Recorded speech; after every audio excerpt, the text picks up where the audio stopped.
আসসালামু আলাইকুম, সবাইকে জানাই শুভ সন্ধ্যা। সবাই কেমন আছেন? তো আজকে রাতের সন্ধ্যার ভিউটা নিচ্ছি। গার্ডেনে সন্ধ্যার দিকে একটু হাঁটতে গেছিলাম, তো আজকে সন্ধ্যার ভিউটা আপনাদের সাথে শেয়ার করব। সবাই থাকুন আমার ব্লগটি, সম্পূর্ণ ব্লগটি অবশ্যই দেখবেন। এই যে দেখুন সন্ধ্যার দিকে কীরকম একদম চারিদিকে লাইট জ্বালানো হয়েছে। বাগানটা কতই সুন্দর লাগতেছে। গার্ডেনটা আজকে বৃষ্টিও হচ্ছে, প্রচুর আজকে বৃষ্টি হচ্ছে, গাছপালা সব কিছুই ভিজে গেছে। সারাদিনই আজকে বৃষ্টি হয়েছে।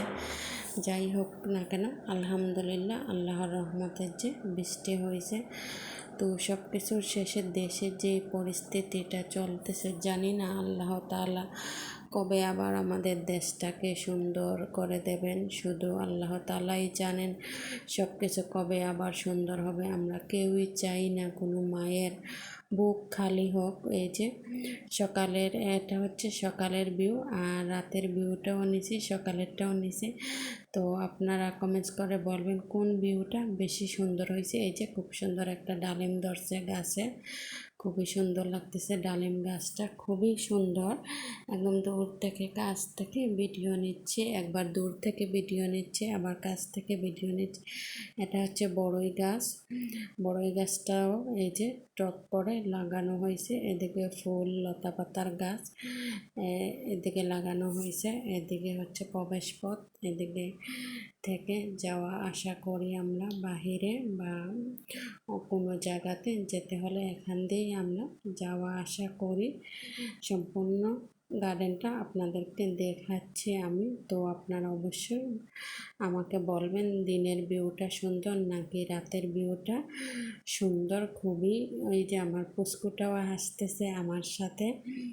তাহলে আমার আজকের ব্লগ এখান থেকেই আমি বিদায় নিচ্ছি। আমার ভিডিওগুলো যদি আপনাদের কাছে ভালো লাগে অবশ্যই প্লিজ প্লিজ আপনারা বেশি বেশি আমাকে লাইক কমেন্ট শেয়ার দিয়ে আপনারা সবাই আমার পাশে থাকবেন। আর যারা আমাকে দেখতে চান না বা দেখতে পছন্দ করেন না, অবশ্যই তারা কী করবেন, আমাকে ব্লগ দেবেন, কিন্তু কেউ কখনোই আজে বাজে কমেন্টস করবেন না, করে বিরক্ত করবেন না বা বিব্রত করবেন না।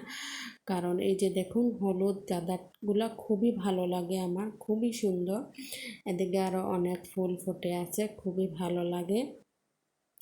সব কিছু শেষে বাংলাদেশের পরিস্থিতিটা আমরা মন থেকে চাই যাতে সব কিছুই ঠিক হয়ে যায়। এখানে আবার মালটা গাছ লাগানো হয়েছে টপে।